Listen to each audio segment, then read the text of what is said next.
Hi guys, welcome to my YouTube channel. If this is your first time here, welcome to the Winner's Circle. I go by the name of Tari, aka the coolest advocate. I know that's right. If you're a returning subscriber, I cannot begin to thank you enough for being consistent and staying loyal to this channel. Thank you for coming back. I have missed you just as much as I know you have missed me. But yeah, let's not dwell on things of the past. I'm here now and let's get this thing going. Okay guys, so what is happening? It is the end of 2024 finally.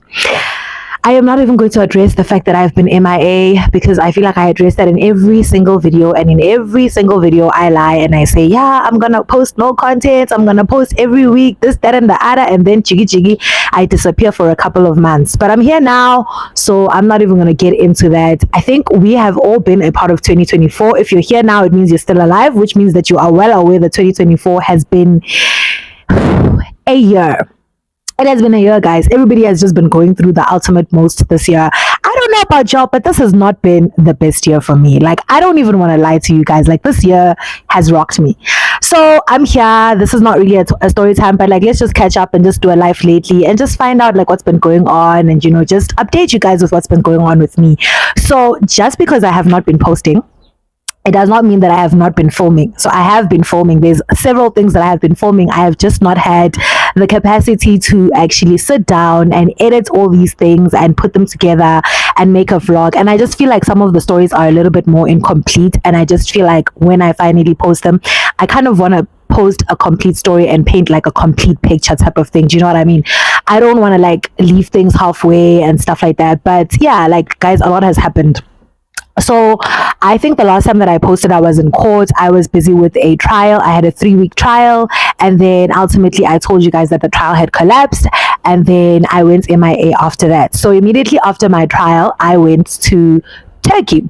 I actually traveled to Dubai and Turkey, and I had gone there for just, you know, it was like my first international trip that I've taken myself on, and yeah, like fully sponsored by me, and I took a friend of mine, and yeah, it was amazing. I went with Linda. You guys know Linda because I mean I've posted Linda several times, and I think you've also seen Linda on this channel, especially when we did the spelling bee thing, and he was just laughing like an idiot. Yeah, so we went to Dubai together and we went to Turkey, and yeah, things took a turn for the worst that side. Like, things did not go the way that I had anticipated that they would go. But that is a story for another day, because that's a very, very long story, and I feel like I really want to share that story, but it's like part of like a bigger testimony and stuff. But yeah, I'm just gonna give you guys a brief highlights of what happened in Turkey. So when I went to Turkey, I initially have been trying to start my weight loss journey and whatnot, and I've just been doing everything possible under the sky to basically lose weight. And yeah, no, it's not been very successful. Like, I'd lose weight and then I'd gain it back, and then I'd lose weight and then I gain it back. Some people know me from high school. They know me from like when I was younger, and how like I was always much smaller, and like over the years I just gained a whole lot of weight, and just like I just gained a whole lot of weight and I just can't get it off. So I did go to Turkey to do a gastric sleeve, which is it's a surgery. It's a weight loss surgery. It's a form of weight loss surgery. I went to do that in Turkey because it's so much cheaper in Turkey. It's not cheap, but it's cheaper in Turkey than it is in South Africa. And I thought it would be a great time for me to actually just travel and go halfway across the world and just see other places. Oh, Mila has managed to make her way into my video, but yeah, excuse her. So yeah, here was me booking my flights, booking everything, preparing everything, and I went to Turkey. So I started in Dubai and I was there for a couple of days before I went to Turkey. And then yeah, from Turkey I stayed there a couple of days, and then I went back to Dubai and I stayed a couple of days again in Dubai, and then I came back to South Africa. So when I got to Turkey, my surgery didn't happen, guys. It didn't happen. Whatever I had planned on doing in Turkey, it didn't go the way that I had thought it was gonna go. When I left here, I went to Turkey. I got to Turkey and everything was fine. Everything was good. They did my bloods, they did my tests, everything was solid, until they actually did my gastroscopy. Jesus, the English is leaving me. Yeah, my gastroscope or my endoscopy, whatever it is. The gastroscope is the part where they put the tube down your throat and stuff like that, and then they want to see in your stomach like what's going on in there and all of that. Is everything okay in there? And then they're gonna start the surgery. And those of y'all that follow me on Instagram saw that I posted a video and I was like, haha, Kiki, imagine you go to Turkey and then you find out that there's a stranger in your stomach. Kiki, and then I made jokes about it and then I never told the story. So yeah, this was a very difficult time for me because I spent a lot of money to go there, but also I wasn't prepared for like what was going to happen when I got to Turkey. So unfortunately, it does happen that sometimes you go to Turkey and when you get to Turkey, you don't get your surgery done and now you've wasted money on flights and all the other stuff and the hospital and all of that, and you don't get your way and you have to come back to South Africa. And that's exactly what happened to me.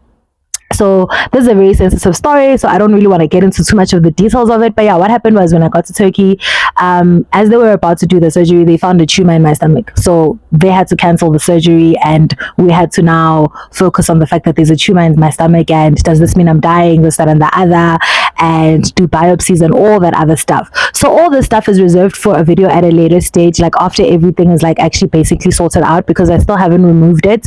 And as soon as that happens, then I can actually make another video as part of my big testimony, because I want to kind of tell you guys how God is so good and how like he brought me halfway across the world to just basically reveal a devil in my life that I didn't know that I had to deal with. And yeah, like I'm gonna be fine, I'm good, I'm okay, don't worry about me. So yeah, I'm speaking really fast because I don't want to focus too much on this issue, and I know myself, if I continue, I'm not gonna stop talking about this. So yeah, that's what happened in Turkey.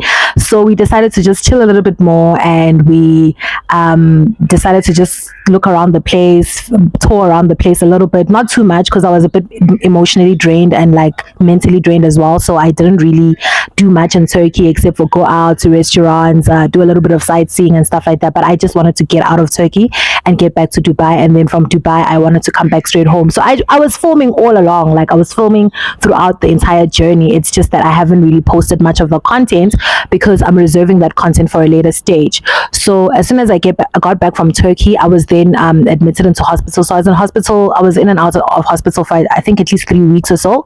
And so like it was just a bit crazy. And then from there, after the hospital thing, I had to hit the ground running and like start working immediately, because you guys are aware that in my profession, in this profession, you need to work. If you're not working, you're not eating, right? Because you need to be working in order for you to be invoicing. We are not employed by anybody, guys. We do not have a 28-day rotation of paychecks and stuff like that. If you don't work, you don't get paid. So I have had a lot of work that I had to do, and that's exactly what I did as soon as I got my health stabilized. So yeah, so I have said a mouthful. I don't think I even took a breath just now. I just went. Okay, excuse me, but it's a lot of information to share, and I'm trying to like make this video like not be an entire hour long. But yeah, let me have a sip.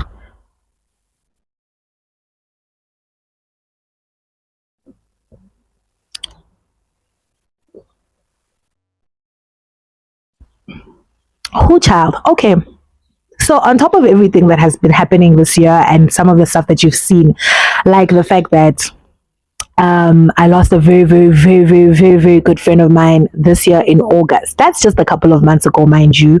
I lost one of my closest friends. His name was Matodzi Mabungo. Some of you guys know about this because I've also spoken about this in my previous videos, and everybody knows that I was grief stricken and I almost died from grief and heartbreak, and you know, I just couldn't, yeah. So now as I was about to get better, and I'm like, let me do something nice for myself. After the trial that I had to go through while grieving, I go to Turkey, and then this weird thing happens in Turkey, and then it's just like an emotional setback. But in a way, I kind of handled it really well. I'm very proud of myself for the way that I handled it. I didn't crumble and, you know, go into like a fit and like have a heart attack. I just saw God's hand and God's goodness in everything that was happening. I saw God's hand in the revelation. I saw God's hand in the fact that my doctor didn't continue with the surgery, despite the fact that I was halfway across the world. I mean, it's neither here or there. If he did the surgery and I died or whatever the case may be, nobody would have known about it. You know, like it wouldn't have been a big deal. Nobody was going to sue him. It was just going to be, okay, somebody died in Turkey. It is what it is. Life goes on. Only my family and friends were going to be affected by it here in South Africa. You know, so I'm really glad that I also took my time to research my doctor and pick out a doctor that's like really, really good, with really, really good reviews and like highly recommended. So I went to the same doctor that Gugu Gumede went to, and I think Sayan Buji also went to him, because they went to Prof Samet, but they went through Hermes Clinic. But I didn't go through Hermes Clinic. I went to the actual hospital, not through the clinics. So yeah, the hospital is Medi Park. It's really good. It's a little bit more expensive, but yeah, I wanted that specific doctor because I wasn't trying to risk with my life like that, you know what I mean? So yeah, so it was a lot for me, guys, like, because I spent a whole lot of money going that side, and I had mentally prepared myself for over a year for this procedure, and then now I had to deal with something else that I had not anticipated at all. But anyways, here we are now. We move. It is what it is. I'm not in a place to be ungrateful because, excuse me, I don't know what God was protecting me from, but also there were other things that needed to be dealt with. Sharp. And then I came back, and then I've been working nonstop. I don't know if y'all saw me, but this girl was on TV, guys. I was on TV for this case that I've been doing with one of my seniors, Camille Pramid. I'm sure you've also seen him because he's one of the greatest legal practitioners of our generation right now, and he's been making the rounds on social media. He was on the Pala Pala matter, so he's leading me in that matter. So we got onto that brief together with a silk last year.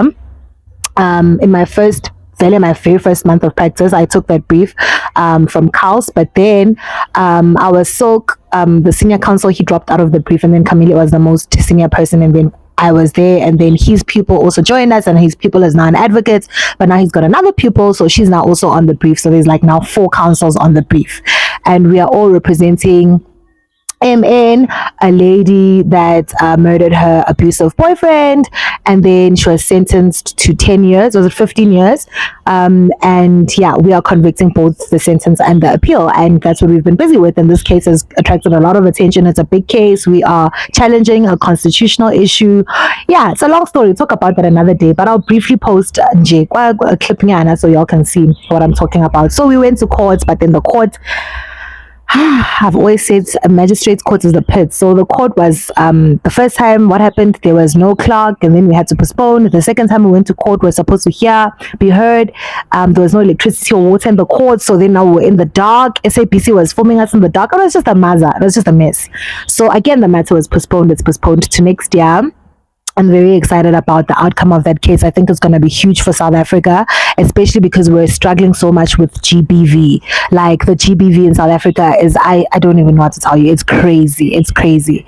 So yeah, so that's what I've been up to, and I've just been doing a whole lot of urgent applications and a whole lot of matters for the state attorney, and so I have been really, really busy, and that's why I just have not been able to sit down and catch y'all up on what has been going on. I just went MIA, and I was like, I'm gonna post a vlog when I come back from Turkey. I'm gonna post, XYZ and stuff, but things didn't go the way that I had anticipated. But yeah, the good thing is that I came back and I started working, and yeah, like, I managed to catch up on all my work. I managed to do everything that I needed to do, and I officially closed yesterday, which was I officially closed yesterday, which was on the 18th. No, the 17th of the 17th of December. So yeah, now I'm here and I'm not working. I'm gonna try and take a break. I really need a break. I think this year has just been so brutal, and I think I need to keep checking this mic, y'all, because anything can happen. I need to keep checking this. Okay, so I checked my mic. My mic is fine. My mic is good. Okay, so I also have attended some India parties and some India events around here. Like, I went to the CDH India event, and you know what, you guys, this actually motivated me to actually sit down and then now make another video, at least for the end of the year, and basically just say to y'all, thank you guys for so much for this support that you guys give me on this channel. I have seen that a lot of people on my LinkedIn are commenting about my content, my legal content on LinkedIn, and everybody's just like so appreciative of the fact that I've been out here and I've been sharing my journey, and I've been sharing everything about being an advocate and just being a junior legal practitioner and all of that. I've also noted that a lot of people that I've met have told me that they've gone to the bar after watching my videos, after coming on here and seeing my videos. They were motivated to join the bar, to convert from being attorneys to do pupillage and all of that. And it's really just so Mila, you're gonna fall. It's really just such an overwhelming feeling to know that, like, people are actually taking this work that I'm doing seriously. Like, I do this like for fun, but I also do it to help other people, because I wish that this information had been out there when I was doing my pupillage, when I was still on varsity, so that I could figure out what it is that I actually want to do, like whether I want to be an advocate or an attorney. I wish I knew better about what it is to be at the bar, what it entails to be at the bar, and how much it would cost me to be at the bar. And I'm not just talking about cost me financially, I mean both mentally, psychologically, financially, just how taxing it would be for me to be a member of the bar.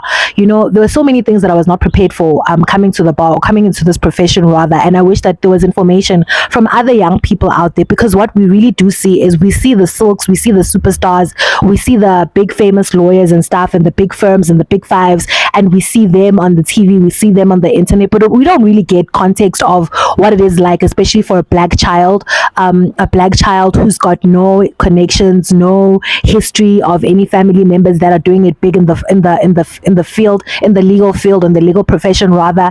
And you don't know what to do. You don't know if this is the right decision to take, if this is the right choice to make. You really don't know, like, am I going to make it in here? How am I going to deal with imposter syndrome? How am I going to deal with all these things that people are talking about? And some of the things you don't even know that you're going to experience them, And so when people come to me and they're like, hey, Matari, I know you, you're the coolest advocate. It's so funny when people say that in person, because I don't actually say that to people in person, but it's funny. And people are like, you're the coolest advocates.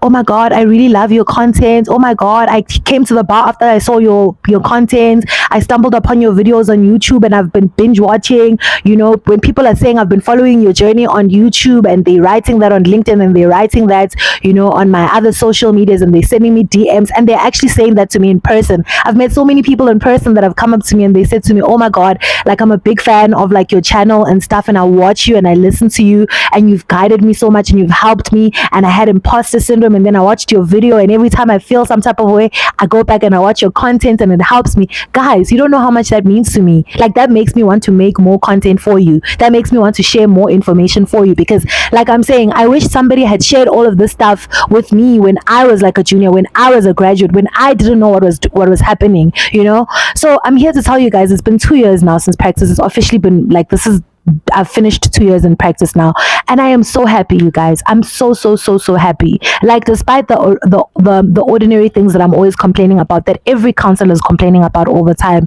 like unpaid invoices and delayed invoices, and having to fight with attorneys that don't take us seriously, especially as juniors that don't want to pay us.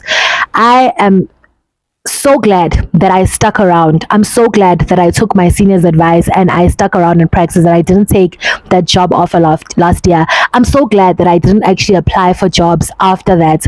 I'm so glad that even in the most difficult and the darkest of times that I've experienced in this profession, I stuck through it, bruh, and I prayed through it, and I was like, I'm gonna persevere. I am so glad. I cannot emphasize how happy I am. I cannot emphasize how much I've learned, how much I know now, like how much I've made a difference in people's lives, how many people's lives have changed with the work that I'm doing. I am so happy. I am feeling so fulfilled in the profession right now. I have the same problems as everybody else, the same problems as every junior, being broke every now and then, delayed payments, now you need to pay for this, that, and the other. You need to take care of things at home. You need to take care of yourself, and you're struggling and you're stressed and all of that. But like I did say to you guys before, it takes about 2 really good briefs and you get those invoices. And if you learn to manage your finances in that way, you're going to be okay. You'll be fine. Like, even on the dark days or the rainy days where people are not paying you your invoices, you're going to be okay. Like, because you'll know you have saved your money, you've practiced financial maturity or financial literacy and all of that. Because I'm not going to lie to you guys, like I've said this before, me last year, like the first time I got like my first serious invoice, like there were so many zeros on that invoice. I did not know what to do with myself. I didn't know whether I was coming or going. I was like, I'm spending this money. I worked hard for this money, and yeah, I didn't spend it as I was a bit reckless with the money. I'm not gonna lie. I was excited, and I felt like I owed myself that after all the suffering that I've been through, after all the sacrifices that I had made, after all the money that I had also put in, and my family had invested in me, or my mother had invested in me becoming an advocate. There was no way that I was not going to live my best life, at least for some time, Nyana, after getting a big invoice. Like, I was like, not gonna do that. I lived. Okay, I blew that money to a certain extent. I saved some, gave some to family members, put some aside, did what was necessary with some, but there was an amount of money that I was like, you see, this money is for me to live my best life, and nobody's gonna tell me anything. And that's exactly what I did, Shem. And nobody could at me. Everybody was just like, I do your thing, my sister. You have suffered in this profession. So yeah, I'm here now. It's been 2 years now officially, and yes, again, I had a huge trial. Again, that did well, and I am getting work from the state attorney, like consistently. I'm getting work from private attorneys. I'm networking. I'm talking to people. I'm on LinkedIn. I'm active. I'm active on social media. I'm doing cases, that are bringing me other people. People are using word of mouth to say, no man, call counsel, she can deal with this, she's good at this, and what like it's been nice. It's been nice to finally feel like I belong here. It's been nice to finally feel like I have a purpose here. It's nice to finally feel like my hard work is paying off. There was a time when I didn't have work at all, and I didn't understand, like, why did I go through all of that to just come and sit here with no briefs, no instructions, nothing? Like, am I even ever gonna get briefs? And now I'm at a point where I've got so much work that sometimes I have to call some of my colleagues, my friends that are also juniors, and be like, yo, can you please go to court for me? Can you please deal with this matter for me? Because I won't be able to. I don't have capacity, but I've already accepted the instructions, but now I've got an urgent application. And one thing about my practice, urgent applications are like following me around, guys. Like, that kind of drama follows me around. Like, whenever there's drama and urgent applications, like, I'm always that person that people call and be like, hey, we need you, this is your thing, babes, or my urgent. And I love it for me, because I love the drama that comes with urgent applications. I love the pressure of having to work now, and like then also managing to do it, and you succeed and you get your order, and then you're like, oh my god, I'm actually really good at this, because that also does away with the imposter syndrome and that feeling of feeling like I'm inadequate, I don't even know what I'm doing type of thing. I don't feel like that anymore. I've obviously still got a whole lot of stuff to learn. Like, every day in practice we are learning. You're learning something every single time, and that's why you need to keep quiet when you're with your seniors, so you can listen and you can take hints and ask questions and learn from them and learn from their expertise. You need to read judgments, you need to read other people's precedents and stuff like that, so that you can advance your own drafting and stuff. So yeah, I just wanted to update you guys, and I wanted to say that I really appreciate all the love that you guys have shown me. I appreciate all the support for this channel. I appreciate the fact that you guys are even sharing the channel, even when I'm not active on the channel. You guys are active on the channel. I see the watch hours going up, but they're not going up enough because you guys are not watching my story times. And if you watch my story times and share my story times, the higher the hours are going to go, and then I'm going to start getting paid for this. And as soon as I start getting paid for this, trust me, I'll be dropping content every week. There's no way I wouldn't be dropping content if I'm getting paid. You know what I mean? But right now I'm demotivated because I'm just like, okay, I've got the subscribers to actually get monetized, but I just need the watch hours. So I'm just about halfway, just slightly over halfway for the 4,000 watch hours. So I think I'm on maybe 2 point something hours. And I'm just like, guys, put in the other hours, please, so that we can keep it moving, so that we can move to the next stage, so that I can buy a camera and make a studio and everything, and actually start a podcast and do legal content. Because there's so much I want to do with this channel for legal practitioners, upcoming legal practitioners and junior legal practitioners and law graduates and stuff. And I just feel like I just need a little bit more motivation, because sure, I'm not doing this for money, but at the same time, practice on its own is very, very time consuming. So I don't really have enough time to be sitting around filming for YouTube just to post for views and whatnot, when I'm not really benefiting much, like, when I'm not really benefiting much myself, because like it's taking away from the hours that I could be using to do other stuff that pays me, like my practice, because practice always requires you to be working. And for me to sit here and talk for like 30 minutes or an hour, I need to spend another 3 or 4 hours editing that video to make sure it's proper, and then another 2 hours uploading it, and then another hour watching it to make sure that the sound is fine and everything is fine, and I don't have to delete it and repost it. So that's just like how much work goes into like also making content for the page, which is why then it gets a bit demoralizing when there's so much other stuff to do, and like the page is not, it's not really paying you back. But yeah, my satisfaction though is the fact that you guys are benefiting from watching this page. Go and watch the other videos. The nice thing about my content, especially the legal content, is that it's timeless. You know what I mean? Like you can still apply it, even though I posted something last year, like it still applies to a person that's entering practice like this year or 2 years from now, the advice will always remain the same: be visible, go to chambers, do this, do that, so watch the different videos, like what was my experience as a junior advocate, what was my experience as a person who went straight from university to the bar, those kind of things. Those videos still stay there, and that content still remains the same because the challenges are the same. And as much as we have been celebrating 100 years of women in law, we all know that it's not the reality. We've still got a very, very, very long way for women in law to actually be recognized and to be acknowledged for the value that we actually bring to this profession. We still need to work twice as good to just get half the recognition, or to even be considered competent enough. You know what I mean? So we've got a very long way to go, and that's why I'm saying the content is kind of timeless, in the sense that even if you watch this 5 years from now, the profession will not have progressed that much in 5 years for black women, or for black male advocates, but particularly women. It's just the way that things are. These things are going to take time for us to get there, but we need more people in the profession so that the change can happen, and we need more young people. That's my chat, because I feel like the problem is that a lot of people in this profession, especially advocates, are old people, and then there's us baby juniors and stuff, and we're coming and we're just like, oh my god, it's hot here, and we're like, we're not doing this, and then we quit within the first 2 years, and the profession keeps losing people. It keeps losing young women, it keeps losing young men, and as women it's worse for us because we also have to deal with like sexual harassment and all of that stuff, so like the profession just then keeps losing more and more women, more and more people, more and more young people, and we need that. We need new minds,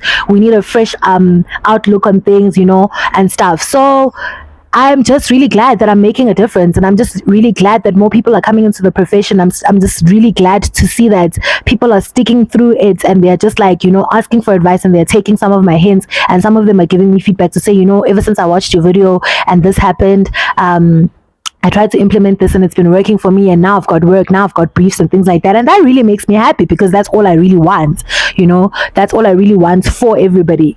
I just want to see people making it in the profession. I want to make it in the profession, and I want us to all make it in the profession, and I want to help people wherever I can. Do you know what I mean? So yeah, I guess that's what's been happening. That's the update, and I'm just here to say thank you, really, and I'm just here to say it's been a really terrible year in terms of like everything else. My mental health really took a hit this year again. If not, I think this year it was worse than any other year, because this year it was just stuff that was out of my control. It wasn't because of my bad decisions. It wasn't because I went and I dated somebody and then this person troubled me. It wasn't because of anything that was in my control. People died. Just 3 weeks ago, I went to go and bury my only uncle on my dad's side. That's another thing that hit me while I was working. And you know what? Immediately after the funeral, I had to come back and go for an urgent application. And there's no time to even deal with all the trauma and all these things. And I was very I loved him so much, and he was my only uncle on my dad's side, my dad's only brother.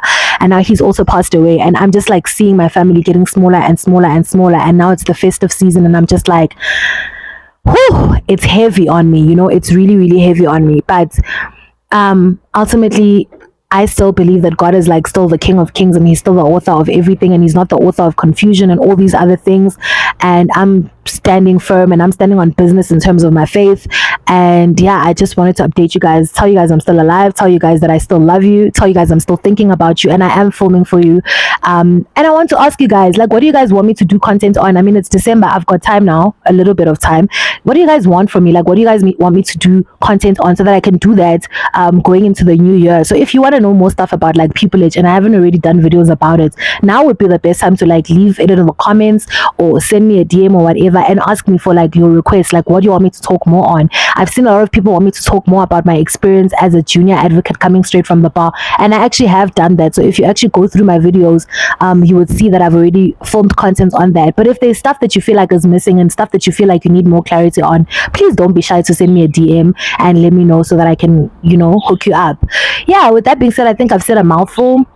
Thank you so much for tuning in. Thank you so much for watching this video. I hope that you guys enjoyed this video. I love you guys so much. Please don't forget to press like, don't forget to subscribe, and do not forget to turn on your post notifications. And also, please don't forget to share this video. I'll definitely see you on the next video. Bye. Love you.